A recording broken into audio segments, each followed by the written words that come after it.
Hello, my dear friends.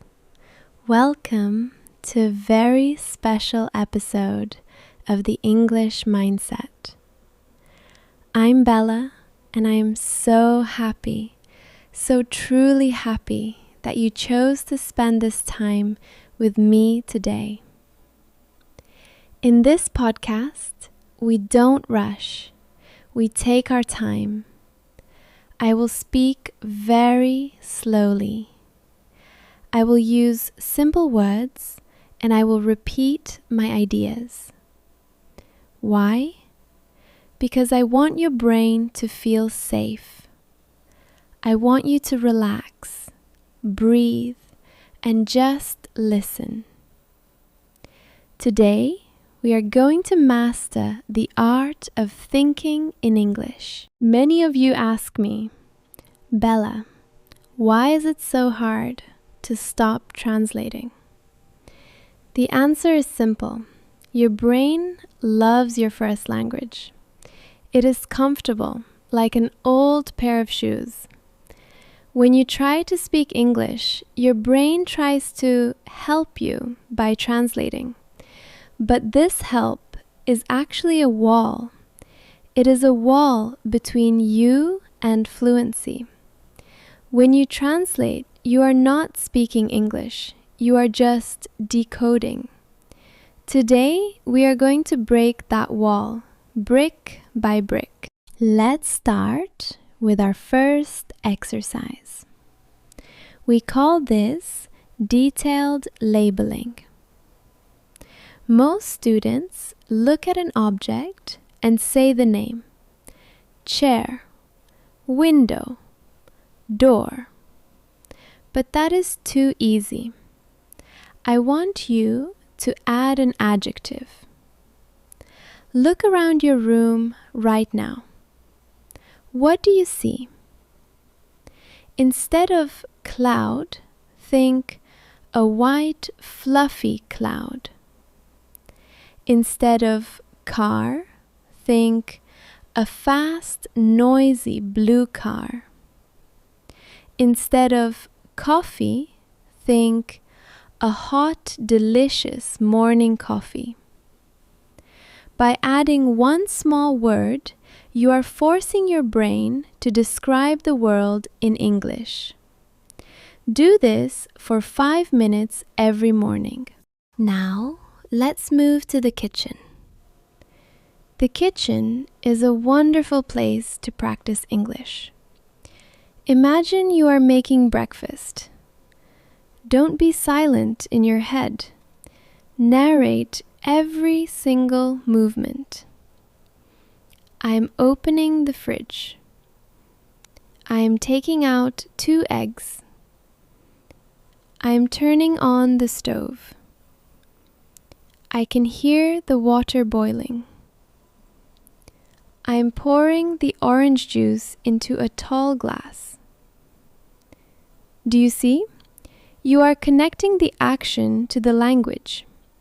There is no time to translate when you are busy acting.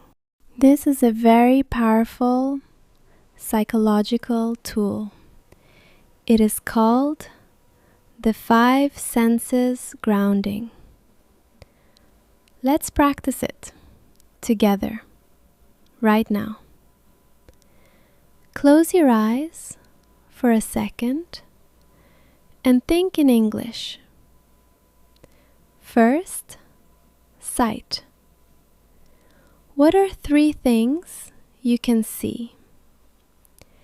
I see a wooden table, a yellow lamp, and a green plant. Second, touch. What do you feel? I feel the weight of my phone, the softness of my chair, and the cool air from the window. Third, sound. What can you hear in the distance?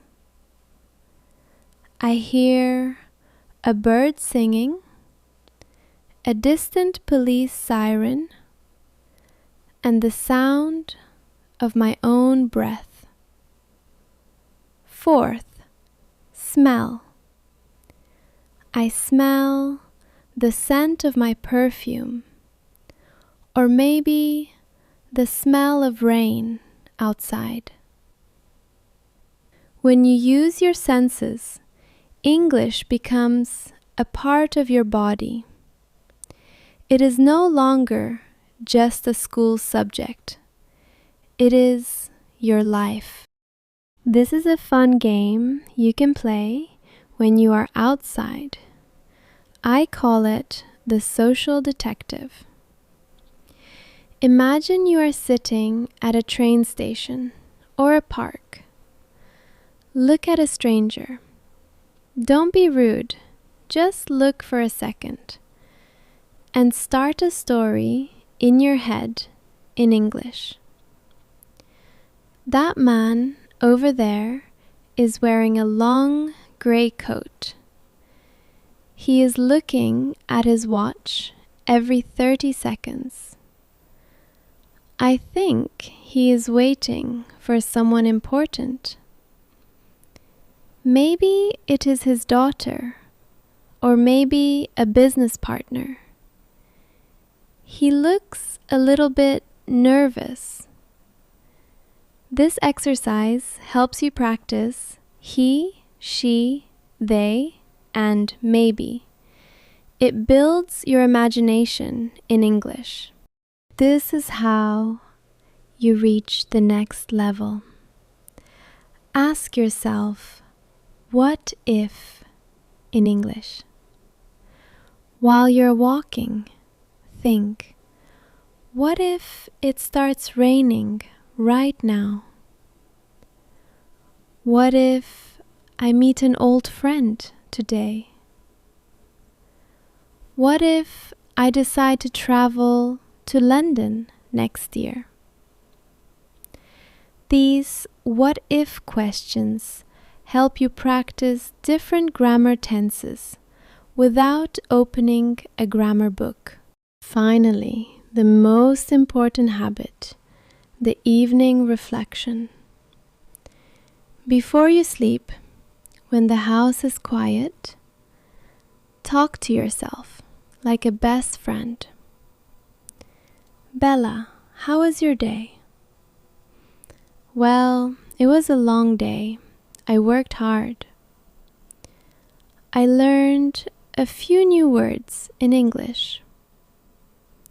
I am proud of myself because I didn't give up. Tomorrow will be even better. Now it is time to rest. My dear friends, please remember this. Fluency is not about being perfect. Fluency is about being comfortable. Your brain is like a garden. If you water it with a little bit of English every day, it will grow. You don't need to study for 5 hours. You just need to think for 10 minutes. Be patient. Be kind to yourself. Thank you for listening to my voice today. I am so proud of your progress. I'm Bella from the English Mindset. Keep thinking, keep dreaming, and keep speaking. Good night and bye for now.